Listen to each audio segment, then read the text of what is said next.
I remember leaving school at 16 without a penny in my pocket. I was struggling day to day to pay my bills and falling deeper and deeper into debt. I was earning less than $2 an hour, working day and night just to make ends meet. I wanted to be rich so badly, but felt like it was never going to happen to me. Little did I know, there were some clear signs that I was going to become rich, and I've seen this time and time again over the years when helping others achieve their goals. In the past, I've used these signs as a little checklist to see if it's worth mentoring someone. So grab a pen and paper and let's see how many you have. Let me know in the comments if you check all 7. Number 1, you know that the phrase, money won't fix your problems, is a load of rubbish. There's nothing worse than someone rich saying, money won't fix your problems. Trust me, I've been there. You see, I believe there are 2 different types of problems we all face. The first type is your basic needs. These are things like water, housing, healthcare and food. Now, if you're facing the first type of problems, then the answer to all of these is clear. You need to earn more money. Everything you're stressing about can be solved with more money. When you fix the basic needs, your focus shifts onto type 2, which is the abstract problems. These are things money definitely can't fix, such as love, happiness and fulfillment. For me, that's always been about spending time with my family, enjoying my hobbies, my interests, and running a business that I'm truly passionate about. So you can definitely be broke but happy. You can also be rich but sad. However, wouldn't you prefer to be rich and happy? The puppet masters have brainwashed everyday people into believing that they don't actually want money, all while they trade years of their life working a job they hate for a tiny salary. If I see that someone actually buys into the thinking that money isn't desirable, then I can't see how they're ever going to make enough to be rich. Even when I was completely broke, I didn't ever think this way. If you're able to ignore all of this, then you're on the right track. Number 2, when you see an obstacle, you overcome it. Successful people focus on the opportunities rather than the things holding them back. Now is one of the best times to start a new side hustle, as there are so many different industries booming online. Let's say you have the most amazing business idea that has the potential to make you millions of dollars, but you never act on it because too many things are standing in your way. How much is that idea actually worth to you?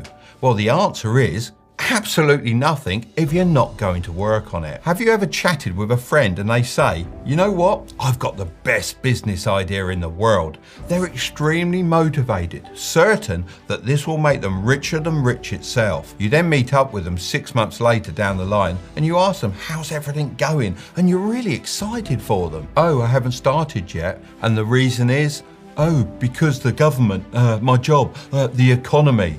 They've got excuse after excuse. The list goes on and on. When most people see a problem, they say it's bad luck. They quit and they stop trying. When rich people run into problems, they might scratch their heads for a while, but they don't give up. They strike when they have the most passion and the most motivation.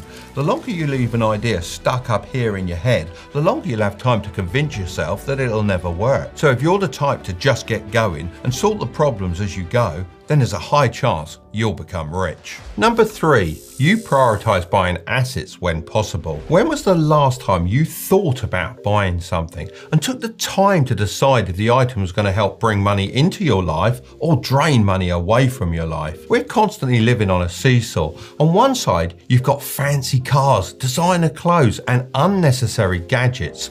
On the other side, we've got rental properties, watches, and stocks. By taking advantage of when the economy is on its knees and buying up lots of long-term assets, you could easily set yourself up financially for the rest of your life. The first $100,000 is the hardest money you'll ever earn. The truth is that getting your money to work for you and not the other way around is the only way to achieve real long-term wealth. I'm sure you've heard this before. However, I know that sometimes it can feel less scary just letting your money sit in a savings account rather than investing it elsewhere. If this is how you feel, then money market funds might be a good option for you.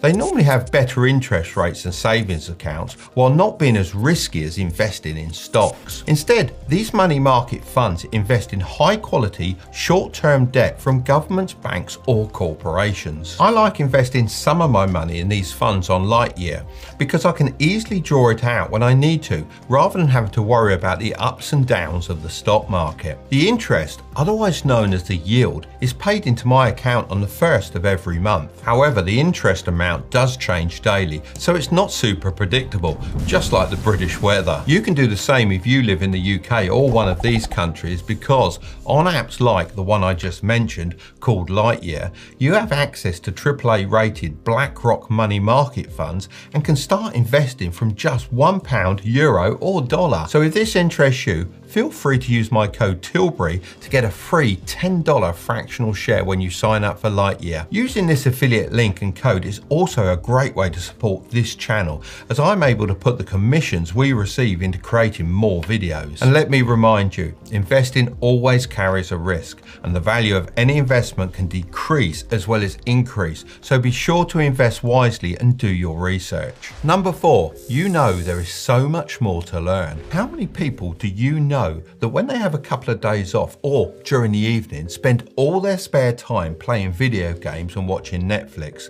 I'm willing to bet quite a few. Look, there is nothing wrong with binging a TV series once in a while. I'm talking about the people that don't watch or read anything educational. They falsely believe that education stops when you leave school.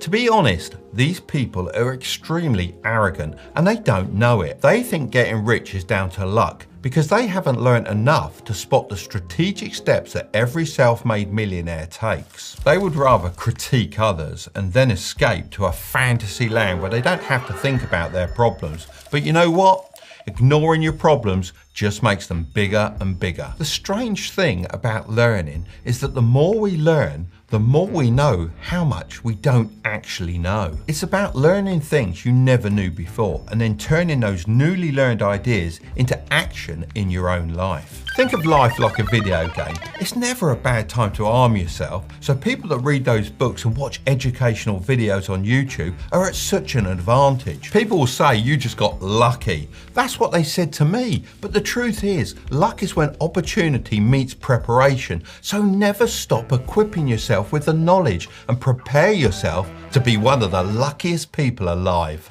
Number 5, you don't compare yourself to others. Comparing ourselves to others and trying to keep up with their success without fully understanding their situation can cause us to make some silly decisions in the heat of the moment. Let's take Tiger Woods for example. He spent years learning and perfecting his skills. He's now worth millions of dollars. Now, I love my golf, but if I was to compare my skills to his, I'd look pretty awful. But just because I don't measure up doesn't mean I should stop playing golf. I shouldn't get depressed or jealous or resentful, because if I was to put Tiger Woods in charge of my radio control model and design business, then I doubt the models would even fly. Comparing yourself to others is literally a shortcut to inaction. Number 6. You spend time with winners. Back when I was in my early 20s, look, I know that was a little while ago, I supplied some products to one of the richest guys in the UK. I was so surprised that he was such a normal, down-to-earth guy, yet he'd managed to strike it big. We had coffee and we chatted about life and everything really, and it opened my eyes to the need for multiple passive income streams. This is now more important than ever, because if you were to hang out with losers talking negatively about the state of the economy, bad luck, everything's going wrong, blah, blah, blah, you'll likely end up doing the same thing. If, however, you start hanging around with individuals that are continually talking about success and business opportunities, the chances are it's going to rub off on you. Number 7, you have truckloads of confidence. Have you ever complimented someone on doing something really well and they sort of look down and mumble something like, oh, it was nothing, I thought I should have done a bit better, oh, I made a few mistakes? Maybe they don't like to blow their own trumpet because they don't want to look cocky, or I don't know, they lack self-confidence by downplaying their skills.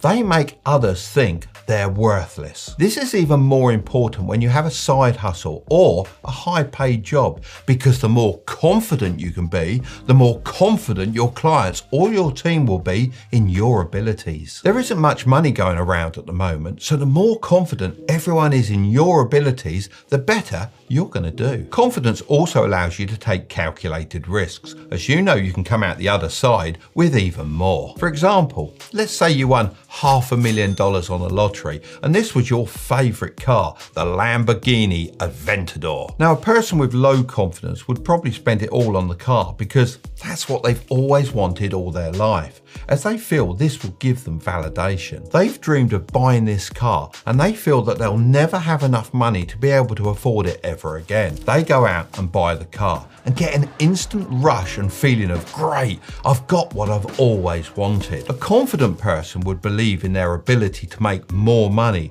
and instead of spending it, would use it to their advantage. So the confident person decides to invest every penny so that their wealth grows, maybe in stocks and shares, maybe in a side hustle, or maybe in real estate, or even by using the link in the description to get 16 free stocks worth between $2,000 and $2,000 in return for signing up for Moomoo. It's basically free money and they're a great investing platform. Let's fast forward a year or two down the line. If you lacked confidence, then you'd have none of your winnings left. All you'd be left with is a depreciating dream car, losing money week after week. You'd probably be desperate to sell it now that the initial rush has worn off, whereas if you're confident from the beginning, then you would have all your winnings left, plus more from the growth of your investments. Using your profits, you could then look to buy a pre-owned Lamborghini Aventador for at least 50% off. The person with the confidence ends up with everything he ever wanted and more,